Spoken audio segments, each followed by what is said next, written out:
Remind IAS के official YouTube channel पर मैं आपका स्वागत करता हूं।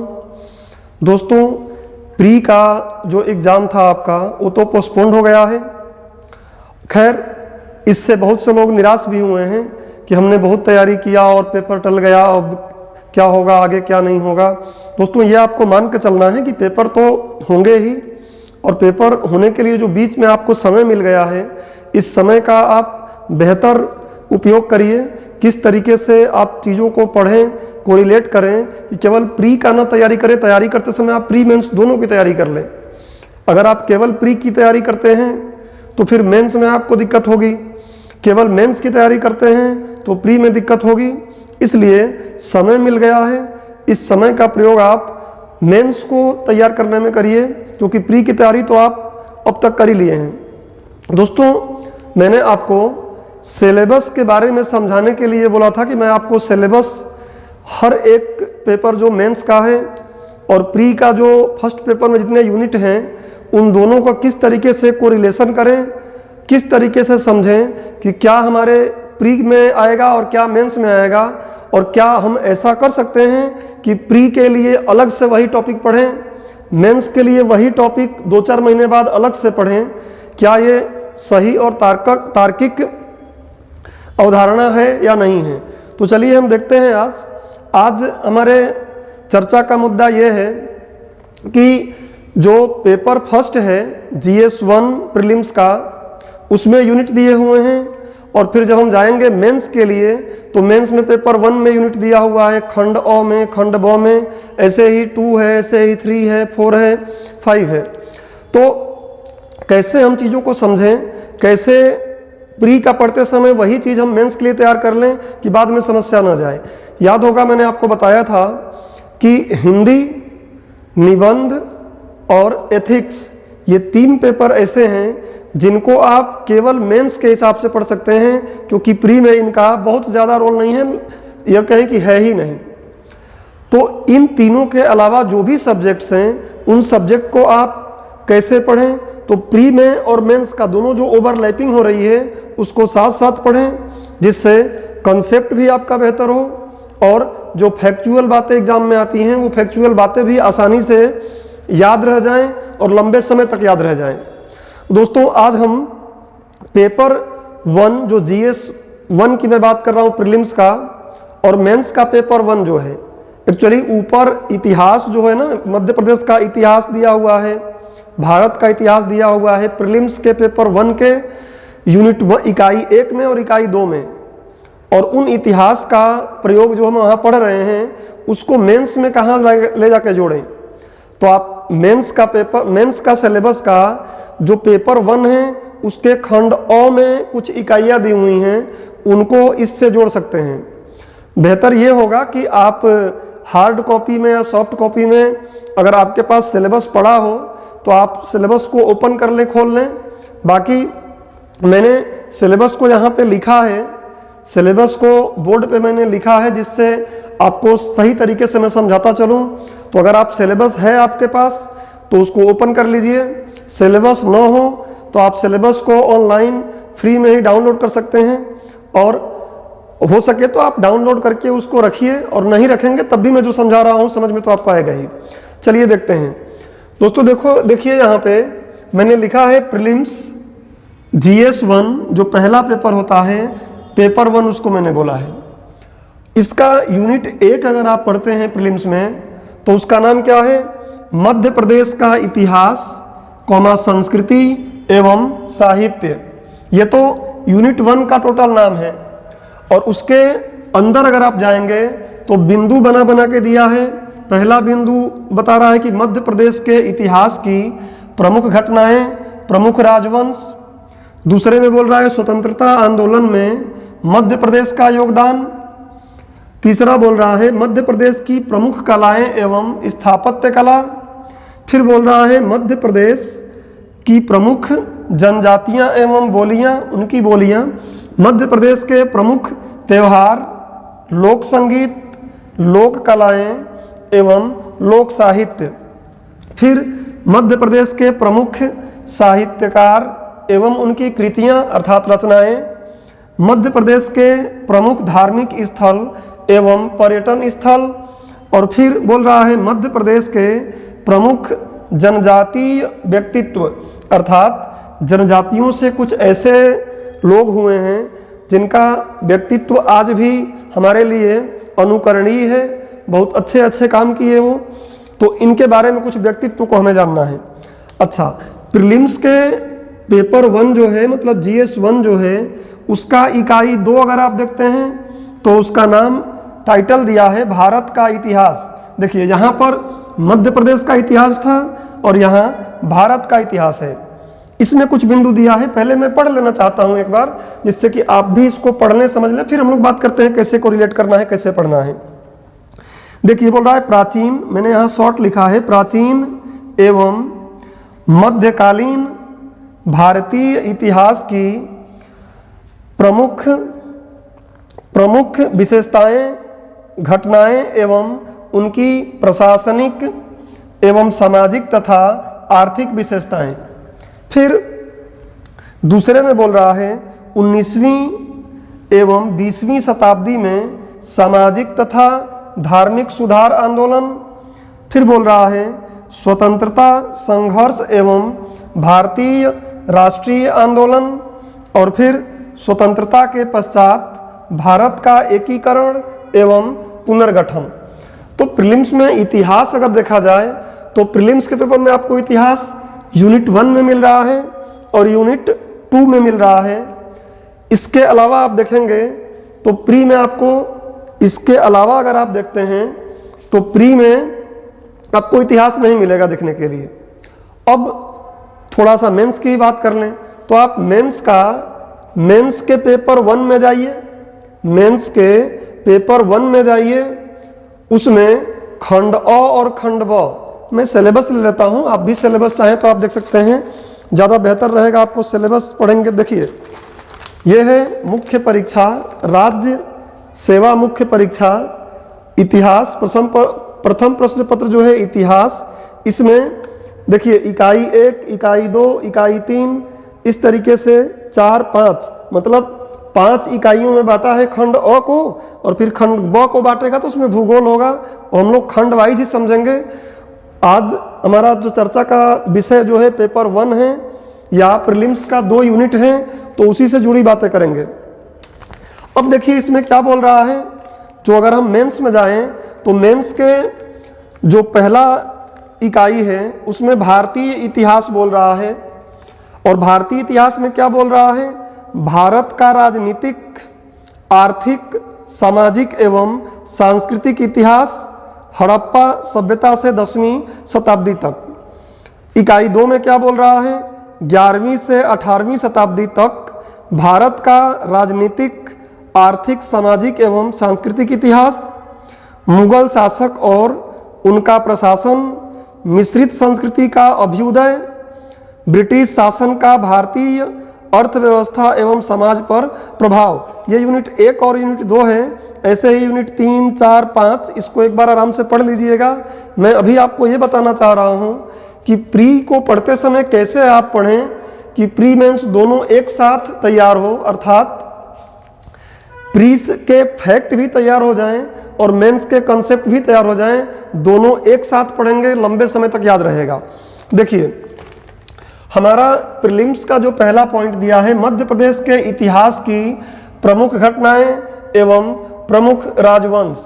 चलिए तो प्रमुख राजवंश तो आप याद करेंगे कुछ, और आप ये भी सोच सकते हैं कि ये मेंस में नहीं है, आप ये सोच सकते हैं कि मेंस में नहीं है, लेकिन मेंस में अगर आप जाके देखेंगे तो उसमें जो इकाई 3 है उस इकाई 3 में कुछ बातें बोला है। देखिए बोल रहा है कि ब्रिटिश उपनिवेश के प्रति भारतीयों की प्रतिक्रिया, और अगर थोड़ा ऊपर जाएं हम तो ऊपर इसके देखिए क्या बोल रहा है, 11वीं से 18वीं शताब्दी तक भारत का राजनीतिक, आर्थिक विकास एवं आर्थिक, सामाजिक एवं सांस्कृतिक इतिहास। तो इसमें आप देखेंगे कि लगभग मध्य प्रदेश के बारे में कुछ भी स्टडी करना चाहेंगे हम तो थोड़ा सा प्राचीन उसमें जाएंगे ही कि प्राचीन में हमारे यहाँ कौन कौन से वंश थे, मध्यकाल में कौन कौन से वंश थे, लगभग वही बातें आपको प्री में पढ़नी है, और वो बातें अगर आपको तैयार हैं तो मेंस की भी चीज़ें आप आसानी से समझ पाएंगे। अब अगर हम देखें, ये दिया है स्वतंत्रता आंदोलन में मध्य प्रदेश का योगदान। इसमें आप देखिए मैंने यहाँ लिख दिया है मेंस पेपर फर्स्ट का जो इकाई 3 है और इकाई 4, इन दोनों में ये बातें दिख रहा है हमको।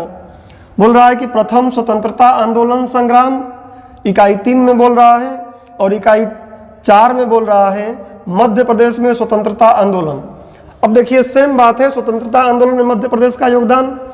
सबसे पहले इसको पढ़ते समय क्या करना पड़ेगा हमको, हमें यह समझना पड़ेगा कि स्वतंत्रता आंदोलन था क्या, किस बात को स्वतंत्रता आंदोलन हम कहते हैं।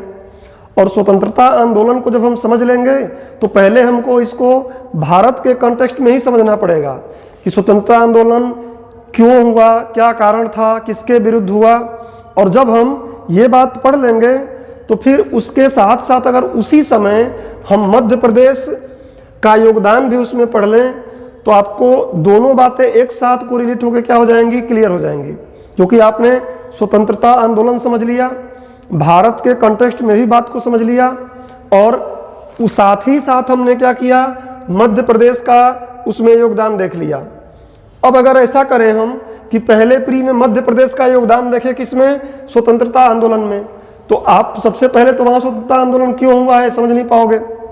स्वतंत्रता आंदोलन भारत में हुआ तो क्या हुआ, उसके कारण क्या थे, किसके विरुद्ध हुआ, ये सब तो पढ़ ही नहीं पाया आप सिर्फ क्या पढ़ पाएंगे, मध्य प्रदेश का उसमें योगदान। तो बिना पूरी कहानी समझे हुए क्या आप मध्य प्रदेश का उसमें योगदान रट्टा मार लेंगे। और अगर ल्यूसेंट से कहीं और से पढ़ के आप रट्टा मारते भी हैं तो सिर्फ प्रीलिम्स के पेपर तक दिमाग में रहेगा और उसके बाद फिर भूल जाएंगे। तो बेहतर यही होता है कि हम पहले स्वतंत्रता आंदोलन पढ़ें, क्या था, उसके कारण क्या थे, भारत में उसकी स्थिति कैसी रही, और उसके साथ साथ हम पढ़ लेंगे कि स्वतंत्रता आंदोलन में मध्य प्रदेश का क्या योगदान था। तो ये सब बातें एक साथ कोरिलेट हो जाएंगी और बहुत आसानी से आप इसको समझ पाएंगे, लंबे समय तक याद भी रहेगा, भूलेगा नहीं, प्री मेंस दोनों एक साथ खत्म हो जाएगा। अब देखिए क्या दिया है, मध्य प्रदेश की प्रमुख कलाएं एवं स्थापत्य कला, इसको मैंने लिया कि इकाई 4 में दिखाया है। अगर आप मेंस के पेपर 1 का इकाई 4 देखें तो उसमें क्या बोला है, इकाई 4 में आप देखेंगे तो पहला पॉइंट बोला है कि मध्य प्रदेश के में स्वतंत्रता आंदोलन, वो तो मैंने यहां लिख दिया है। और उसका दूसरा पॉइंट दिया है, आप देखेंगे उसमें क्लियर बोला है कि भारतीय सांस्कृतिक विरासत, और कोष्टक में बोला है क्या, मध्य प्रदेश के विशेष संदर्भ में। और इसमें क्या क्या है तो और आगे बताया है उसने कि प्राचीन काल से आधुनिक काल तक विभिन्न कला, देखिए इसमें कला आपको लिखा है, विभिन्न कला, फिर बोल रहा है तथा विभिन्न कला प्रारूप, मतलब कलाओं का और भी कौन कौन सा प्रकार है। फिर आगे बोल रहा है साहित्य, देखिए इसमें साहित्य आपको मिल रहा है, एवं उत्सव, त्योहार मिल जाएंगे आपको। देखिए यहाँ पे इसमें त्योहार की बात की गई है, ये देखिए यहाँ पे त्योहार लिखा है। त्योहार के बाद फिर बोल रहा है कि एवं वास्तुकला के प्रमुख पक्ष। अब आप वास्तुकला भी इसमें जब कला पढ़ने जाएंगे तो वो भी ऑटोमेटिक ही आ जाएगा। और उसके साथ साथ अब देखिए तीसरा पॉइंट बोला है मध्य प्रदेश में विश्व धरोहर स्थल एवं पर्यटन, मेंस में लिखा है। और यहाँ भी देखिए क्या लिखा है, मध्य प्रदेश के प्रमुख धार्मिक एवं पर्यटन स्थल। तो देखिए प्री में जो मध्य प्रदेश का आप कला, स्थापत्य कला पढ़ेंगे वो भी यूनिट 4 में है। जनजातियां एवं बोलियां भी यूनिट 4 में मिल जाएगा। ये वाली बात भी यहाँ मिल जाएगी, ये वाली बात भी इसमें मिल जाएगी, और ये वाली बात भी इसमें मिल जाएगी। तो हमने क्या देखा कि जो पहला पेपर है प्रीलिम्स का, जो पेपर फर्स्ट है, उसके इकाई 1 जो है यूनिट 1 है, उस यूनिट 1 की सारी बातें हमने देखा कि मेंस में कहीं ना कहीं है, बस बोलने का क्या है, बोलने का तरीका बदल गया है, बाकी वो सारी की सारी बातें हैं। थोड़ा सा मैं आपको और एग्जांपल एक दूं अगर आपको दिक्कत हो तो। आप देखिए कि इस बार आयोग आया है, अक्सर स्टूडेंट टीचर्स भी बोल रहे हैं कि आयोग पढ़ लो, आयोग पढ़ लो। मैं जब पेपर 2 समझाऊंगा आपको पेपर 2 मेंस का बताऊंगा तो उसमें देखिएगा सारे के सारे आयोग जो आपके प्री में है ना, मेंस में भी मिल जाएंगे। और कैसे, तो आपके पास सिलेबस में जाकर देखिए, सिलेबस में आप देखिए प्रीलिम्स का 10वां यूनिट जिसका नाम ही है राष्ट्रीय एवं प्रादेशिक संवैधानिक संस्थाएं, और आप मेंस के पेपर 2 में चले जाइए, मेंस के पेपर 2 में चले जाइए और उसमें देखिए इकाई 2 में भारत निर्वाचन आयोग, नियंत्रक एवं महालेखा परीक्षक, संघ लोक सेवा आयोग, मध्य प्रदेश लोक सेवा आयोग, नीति आयोग, जनजातीय आयोग, इस तरीके से आप देखेंगे। फिर उसके नीचे जाएंगे तो और भी बहुत से आयोग मिल जाएंगे आपको। मानवाधिकार आयोग इकाई 3 में, सूचना आयोग, महिला आयोग, सारे आयोग यहाँ भी हैं। बस बोला उसने ऐसा है कि हमको लगता है नहीं यार आयोग रट्टा मार लेते हैं, प्री में काम आएगा, मेंस में कोई काम ही नहीं आएगा। तो आप खुद इसमें देखिए कि सारे के सारे आपके आयोग, जितने आयोग प्री में दिए हुए हैं, एकदम उतने आयोग या उससे ज़्यादा ही आयोग आपको मेंस में भी पढ़ना है। तो आप प्री में उसको पढ़ के फैक्चुअल तरीके से भुला दें, ये अच्छी बात नहीं है। बेहतर ये है कि आप पढ़ते समय उसको प्री और मेंस दोनों के एक साथ मिला के पढ़िए कि भाई मेंस में क्या क्या आ सकता है इससे क्वेश्चन, प्रीलिम्स में क्या क्या आ सकता है, अर्थात फैक्ट और कंसेप्ट दोनों को साथ साथ लेकर चलना पड़ेगा।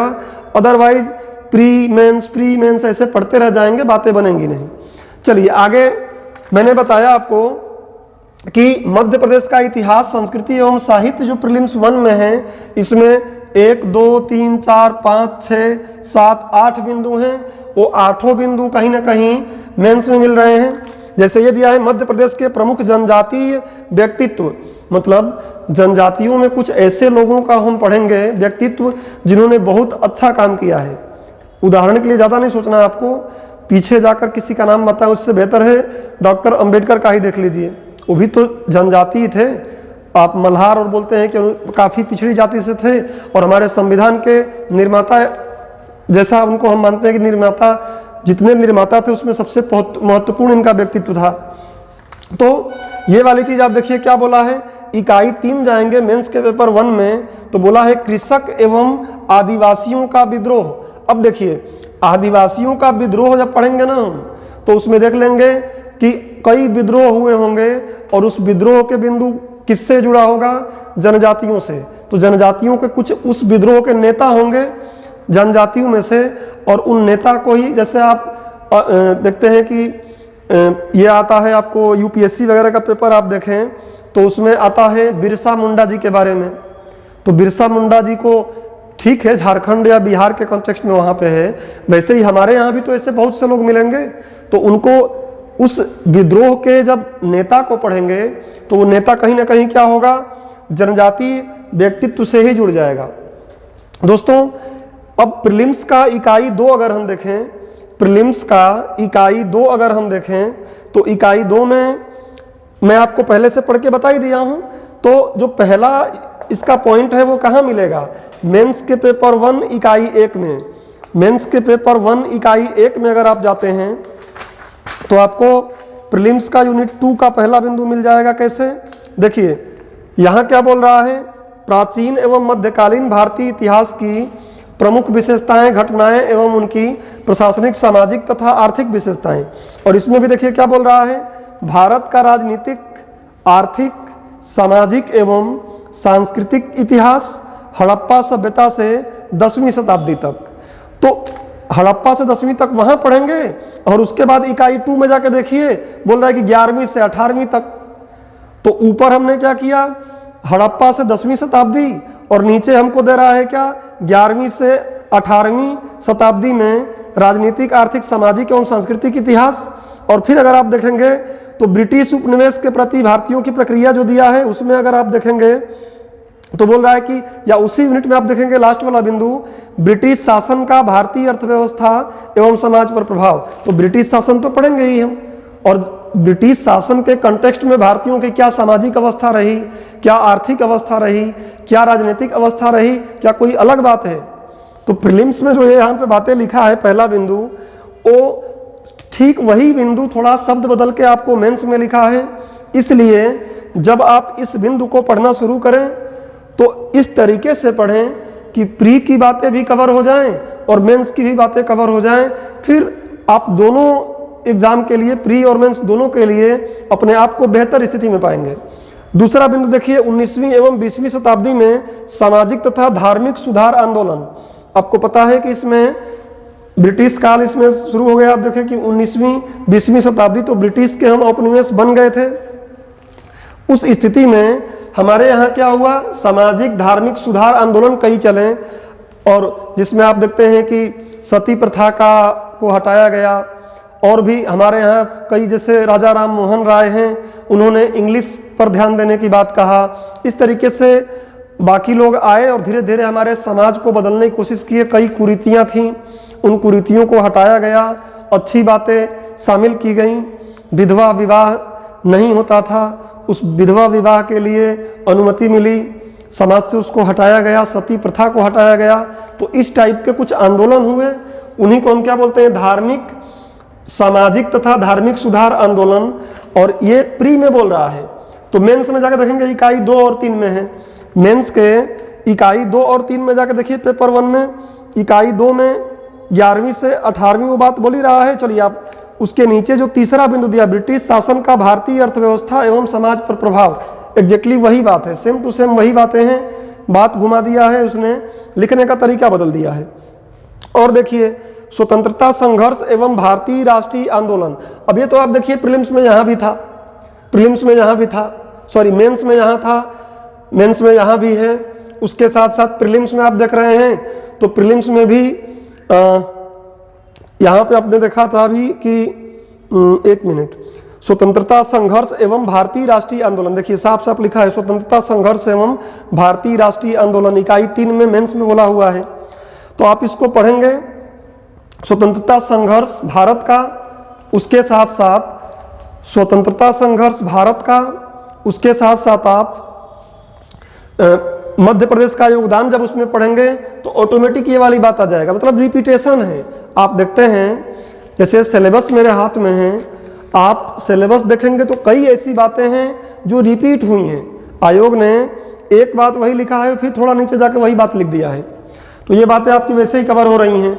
अच्छा दोस्तों, आगे हम देखें तो स्वतंत्रता के पश्चात भारत का एकीकरण एवं पुनर्गठन, तो ये वाली बात आप देखेंगे तो मेंस में स्पष्ट तरीके से लिखा हुआ है, इकाई 3 और 3 का बिंदु 2, इकाई 3 का मेंस के पेपर 1 के इकाई 3 का बिंदु 2 जाके आप देखें, सॉरी बिंदु 3 देखें तो उसमें लिखा हुआ है, गणतंत्र के रूप में भारत का उदय, राज्यों का पुनर्गठन, मध्य प्रदेश का गठन, ये बातें हमको इसमें मेंस में बोला हुआ है।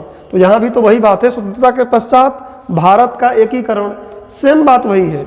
भारत का एकीकरण कैसे हुआ, रियासतों को कैसे मिलाया गया, क्या सारी रियासतें हमसे मिली या रियासतें कुछ जाके पाकिस्तान में भी मिली, क्या हमने रियासतों को अब भारत में मिलाने का तरीका क्या हमने अपनाया। तो इस तरीके से भारत का एकीकरण पढ़ेंगे और उसके साथ साथ मध्य प्रदेश का ही पढ़ेंगे। आपको ये बात तो सबसे पहले जब भी आप तैयारी मध्य प्रदेश का शुरू करेंगे तो सबसे पहला बिंदु तो ये होगा कि आप मध्य प्रदेश का जो पहले आज़ादी से पहले, आप ऐसा बोल सकते हैं कि 1956 से पहले या 1947 से पहले मध्य प्रदेश की जो ज्योग्राफिकल, जो भौगोलिक क्षेत्र था वो क्या था, ये जानना बहुत ज़रूरी है आपको। और इसी प्रकार आज क्या है ये भी जानना जरूरी है, और जब छत्तीसगढ़ निकला उससे पहले क्या था ये भी जानना जरूरी है। जब ये 3 तरीके के मैप को आप अच्छे से समझ लेंगे, जान लेंगे, उसके बाद ही ये पढ़ना आसान होगा। क्योंकि मैं आपको बोल रहा हूँ कि मध्य प्रदेश में स्वतंत्रता आंदोलन, तो उस समय का मध्य प्रदेश कुछ और था, और 2000 से पहले जब मतलब हमारा छत्तीसगढ़ इसमें से अलग हुआ, उसके पहले मध्य प्रदेश अलग था, क्योंकि कुछ हिस्सा तो निकल गया छत्तीसगढ़ में, और आज जो है मध्य प्रदेश वो अलग है। तो ये 3 पड़ाव आपको दिमाग में रखने पड़ेंगे मैप से। अगर मैप के माध्यम से आप इस 3 पड़ाव को समझ लेते हैं तो आसानी से ये सारी बातें पढ़ना आपको आसान हो जाएंगी। दोस्तों, इस लेक्चर में मैंने आपको प्रीलिम्स के पेपर 1 का यूनिट 1, यूनिट 2 जो इतिहास से जुड़ा हुआ था, और मेंस का पेपर 1 का खंड अ जो इतिहास से जुड़ा था उनको आपस में लिंक करने के लिए बताया कि इसमें कहीं भी अलगाव नहीं है, दोनों की दोनों बातें कहीं ना कहीं सेम हैं। आप पढ़ते समय कोशिश करें कि इनमें कोरिलेशन बनाएं। एक बार केवल फैक्ट, दूसरी बार अवधारणा, ये पढ़ने वाली बातें छोड़कर आप एक ही साथ कंसेप्ट भी पढ़ें, उसी समय फैक्ट भी पढ़ें।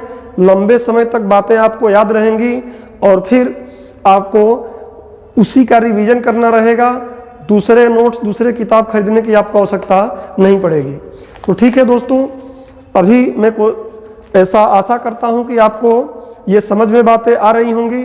आगे अभी तो हमने शुरू किया है, आगे आने वाले लेक्चरों में आपको प्रीलिम्स के यूनिट 3 का और मतलब पॉलिटी वाले का पॉलिटी से चर्चा करके देखेंगे, इकोनॉमिक्स वाले का इकोनॉमिक्स से चर्चा करके देखेंगे, और ऐसे ही ज्योग्राफी वाला जो है उसका ज्योग्राफी से जो मतलब निबंध, हिंदी, एथिक्स के अलावा जो कुछ भी है सबको हम लोग इंटरलिंक करके देखेंगे। और आप पाएंगे कि हर एक पॉइंट जो है प्री और मेंस में लगभग कॉमन है, उनको पढ़ने का तरीका भी आपको बेहतर करना पड़ेगा। ठीक है दोस्तों, यहीं रोकते हैं आज के लेक्चर को, मिलते हैं अगले लेक्चर में। Thank you.